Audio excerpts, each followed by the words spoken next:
Did you know that out of the last 10 live-action superhero movies, only 3 actually made a profit? Why did Ant-Man 3 crash and burn, while Guardians 3 soared to nearly $900 million? Superhero fatigue is a phrase that really gets thrown out a lot, but the truth is so much bigger. Today, we're breaking down the real reasons why some superhero movies fly like Deadpool and Wolverine, and why others sink even lower than Aquaman 2.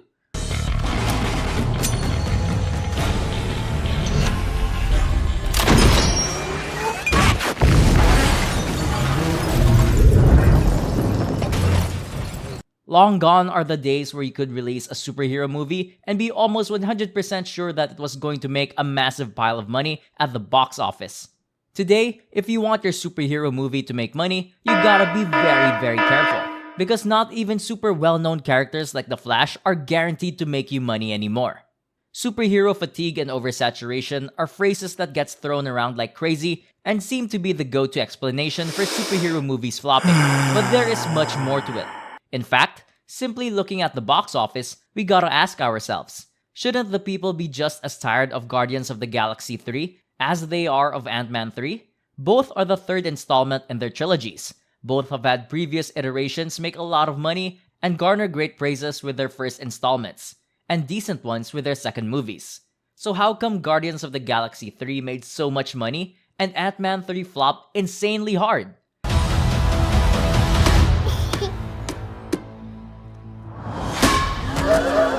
Come on, Drax. Seriously, dude? No! Ow!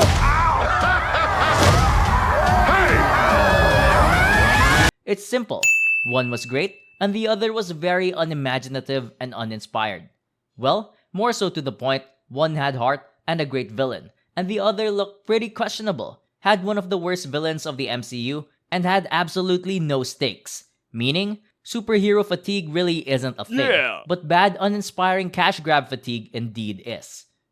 What this means is that to beat the curve and stand out from the crowd, your movie must have a story to tell and a script as a vessel for telling it. On top of that, it also must have something at stake. This is where we get to something that has been causing a lot of problem for superhero movies recently.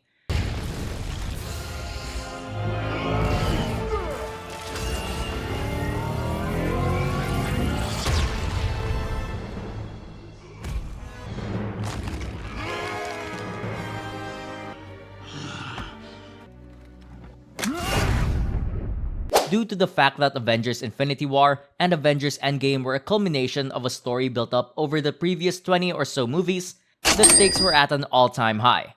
Thanos was about to destroy Earth, the Avengers had to fight back with all they had, everyone's life was at risk, and people went insane! After this, Marvel had a pretty hard job on their hands, which is, how do you convert your movies from this interdimensional threat level back into simple, almost street-level movies? Well, the problem is, they kinda couldn't. Most of the movies after Avengers Endgame had a pretty weird issue. They both had everything and nothing at stake at the same time. And this doesn't just go for Marvel movies. DC movies are guilty of this as well. Let me explain. Realistically, the problems that people in universe faced in these movies were pretty low stake. However, afraid that the people would take this pretty badly after the insanity that happened in the Thanos saga, Marvel made it seem like the stakes were huge, and made the characters in the movie act like it. Frankly, people just did not seem to care. So the way in which both DC and Marvel chose to attract the audiences back was hopping on the nostalgia train. Nostalgia was everywhere, actors coming back, cameos galore. People started going crazy after seeing all 3 Spider-Man reunited in No Way Home. And this was another Endgame type event which saw all the DC and Marvel movies after trying to use almost the exact same formula. And boy did it flop. The reason why it flopped is because the cameo or actor comeback really desperately requires a decent reason for the character appearing, and only the utmost respect when handling them. Alright, let's do this. Maximum effort.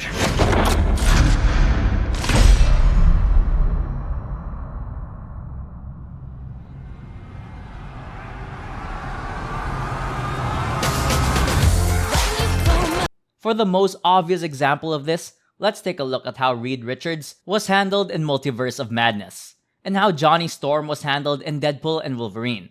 For a character to be handled with respect, the character has to tick a few boxes. First, they have to be consistent with the source material, and second, they have to be consistent with what the audience has come to expect of them. Let's see. Reed Richards is supposed to be the smartest man alive. Does he do smart things in the cameo he has? Absolutely not. Johnny Storm is a foul-mouthed, careless dude. Does he prove this in his cameo? Very much so. It's as simple as that.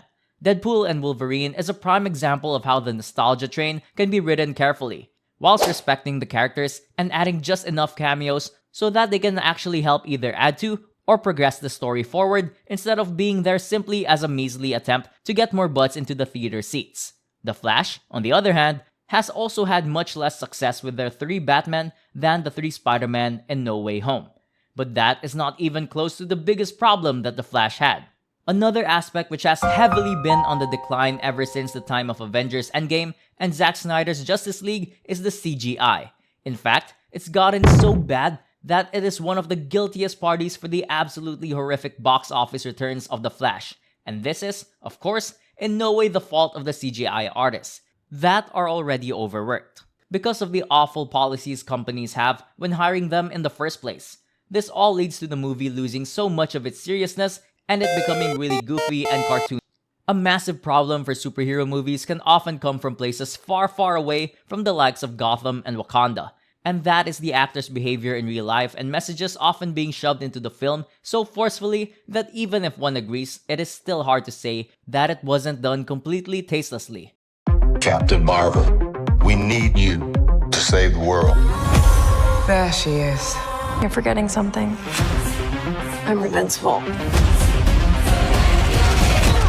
Your powers only make me stronger.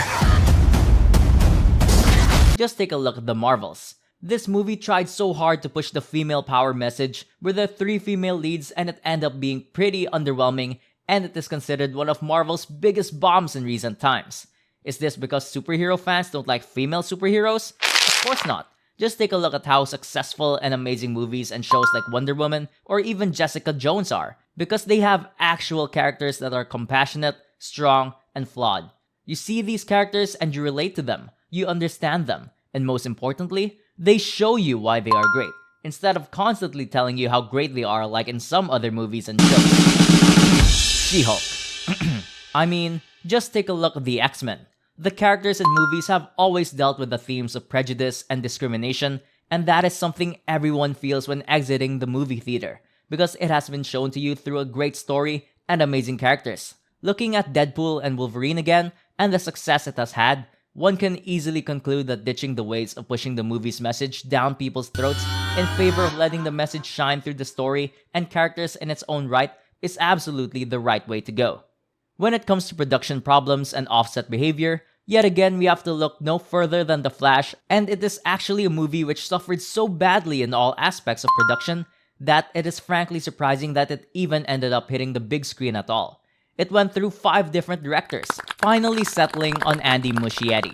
The common denominator between almost all of these directors is that they clashed with Ezra Miller to some extent, whose behavior off the set was probably a massive factor in many people not going to watch the movie.